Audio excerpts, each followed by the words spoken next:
Good morning students. जैसा कि last video में हमने जो है हमारे पेनिनसुलर जो ब्लॉक है उसके बारे में हम स्टडी कर रहे थे और आज भी हम उससे ही आगे बढ़ने वाले हैं। लेकिन एक बार फिर मैं आपको थोड़ा सा जो है लास्ट वीडियो का एक बार रिवाइज कर देता हूँ।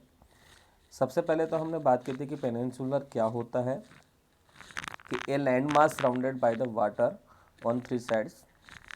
जो थ्री साइड से जो है वाटर से सराउंडेड होता है, ऐसा जो लैंड मास होता है उसको हम पेनिनसुलर कहते हैं।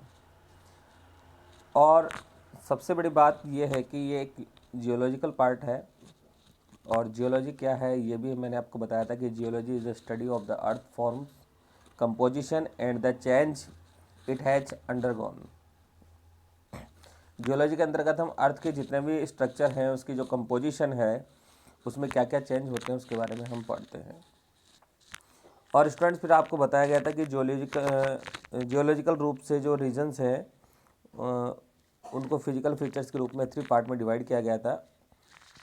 वो पहला है द पेनिनसुलर ब्लॉक, सेकंड आपको बताया गया था the Himalayas and other peninsular mountain, और थर्ड आपको बताया था इंडो गंगा ब्रह्मपुत्र प्लेन के बारे में। और स्टूडेंट्स आपको मैंने इसमें समझाया था कि जो पेनिनसुलर जो ब्लॉक है उसको 3 पार्ट में डिवाइड किया गया है, एक सेंट्रल हाइलाइट्स के, एक डेक्कन प्लेट्यू के रूप में और एक छोटा नागपुर के रूप में। स्टूडेंट्स हमने अब तक पढ़ लिया था कि जो हमारी नॉर्थन बाउंड्री है पेनिनसुलर ब्लॉक की वो एज एन इरेगुलर लाइन की तरह रनिंग कर रही है। कि सबसे पहले वो जो है कच्छ से होती हुई हमारे वेस्टर्न फ्लैंक से होती हुई अरावली रेंज के माध्यम से वो नियर दिल्ली तक जाती है, और दिल्ली के बाद में वो जो है रफली पैरेलल रूप से जो है यमुना और गंगा का जो प्लेन है उसे एज फार एज द उससे होती हुई वो जो है राजमहल हिल्स और हमारी जो गंगा डेल्टा है उसको लेकर के वो एक सुंदरवन डेल्टा बनाती है। ये सारी चीज़ें मैंने आपको लास्ट वीडियो में समझा दी थी। स्टूडेंट आज हम उससे थोड़ा सा आगे शुरू करने जा रहे हैं, तो उसको आप एक बार समझने की कोशिश करना, उसको जानने की कोशिश करना। Apart from these, the Karbi Anglong and the Meghalaya plateau in the northeast and Rajasthan in the west are also extensions of this block. इस ब्लॉक का जो है ये कार्बी अंगलोंग और मेघालय जो प्लेटू है हमारे नॉर्थ ईस्ट के अंतर्गत, वहाँ से होता हुआ ये राजस्थान के वेस्ट तक जो भी है इसका विस्तार माना गया है। हमारा जो पेनिनसुलर ब्लॉक है उसका विस्तार माना गया है। देखिए कैसे माना गया, मैं आपको थोड़ा सा जो इसको मैप से समझाता हूँ।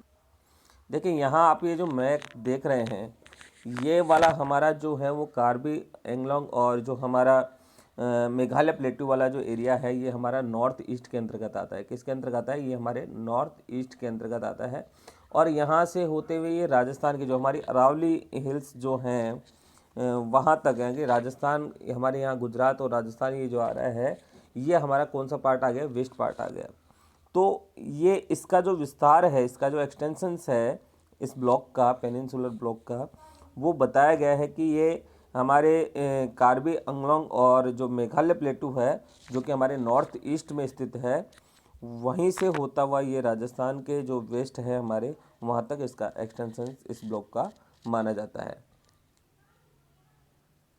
ठीक है स्टूडेंट्स आगे जब हम देखते हैं कि the north eastern parts are separated by the Malda fault in West Bengal from the Chota Nagpur plateau, and in Rajasthan the desert and other desert like features overlay this block.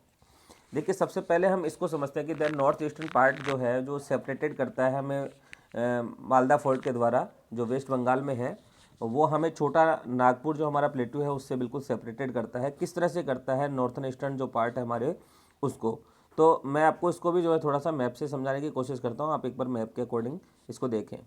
Students ये जो मैप आपको दिखाई दे रहा है ये हमारा जो इंडिया का मैप है, ये आप थोड़ा सा इसमें देखेंगे कि यहाँ हमारे जो हैं वो नॉर्थ ईस्टर्न पार्ट्स है हमारा यहाँ पर।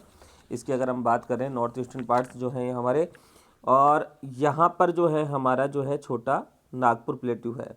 ठीक है, यहाँ पर हमारा जो है छोटा नागपुर प्लेटू है और ये हमारे नॉर्थ ईस्टर्न पार्ट है। और इसके बीच में ये जो गैप है इस गैप को हम बोलते हैं मालदा गैप। इसको क्या बोलते हैं हम? मालदा गैप। इसको मालदा फॉल्ट भी कहा जाता है। और ये कहाँ पर आता है? वेस्ट बंगाल में आता है। कहाँ पर आता है? वेस्ट बंगाल में आता है। कि हमारा पेनिनसुलर जो इंडिया है, देखो आप फिर इसको समझने की कोशिश करें, बात जो की गई है कि द नॉर्थ ईस्टर्न पार्ट्स, तो हमारा नॉर्थ ईस्टर्न पार्ट्स तो कौन सा है? ये हमारा नॉर्थ ईस्टर्न पार्ट्स है यहाँ पर, ठीक है। North eastern part are separated by the Malda fault in West Bengal from the Chota Nagpur. हमारा छोटा नागपुर कहाँ आता है? वो हमारा यहाँ पर आता है, ठीक है। तो इन दोनों के बीच में ये जो गैप आ रहा है, इसको हम बोलते हैं मालदा फॉल्ट। इसको हम क्या बोलते हैं? मालदा फॉल्ट बोलते हैं। तो ये कहाँ पर है मालदा फॉल्ट? वेस्ट बंगाल के अंतर्गत आता है। कहाँ पर आता है? वेस्ट बंगाल में आता है। तो ये छोटा नागपुर से जो है नॉर्थ ईस्टर्न पार्ट जो है उसको क्या करता है? सेपरेटेड करता है, उसको बिल्कुल अलग करता है।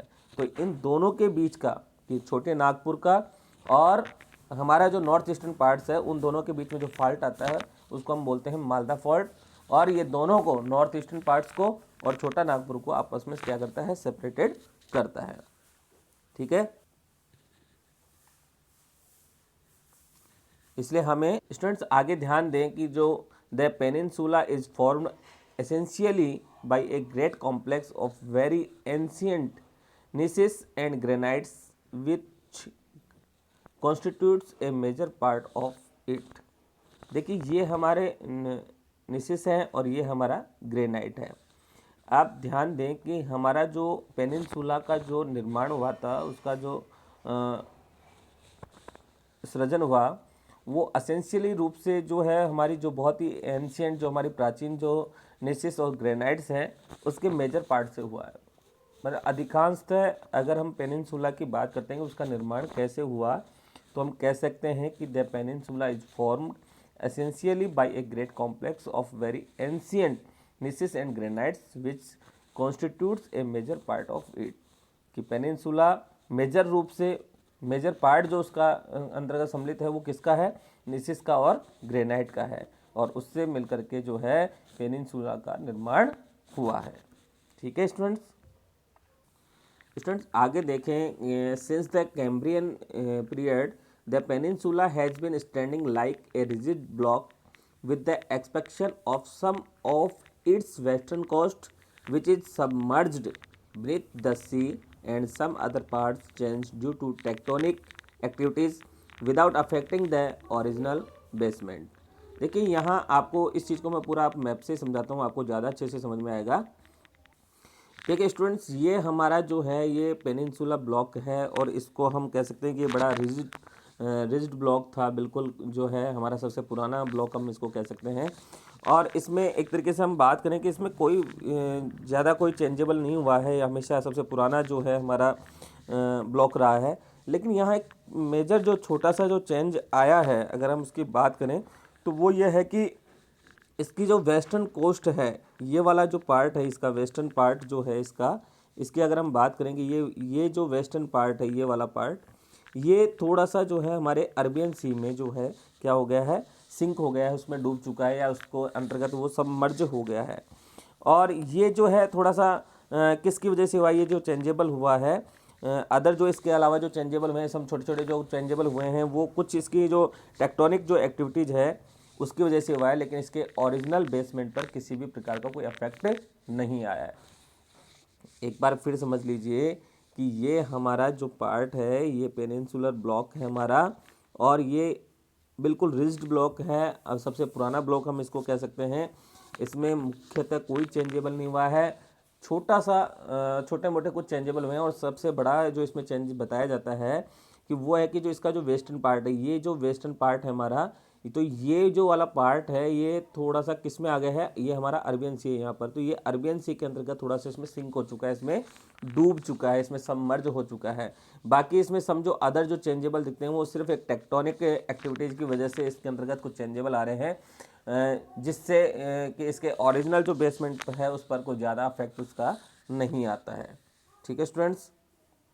तो हम कह सकते हैं कि since the Cambrian period the peninsula has been standing like a rigid block. जैसे हमने बात की कि वो एक रिजिड ब्लॉक में जो है बना हुआ था।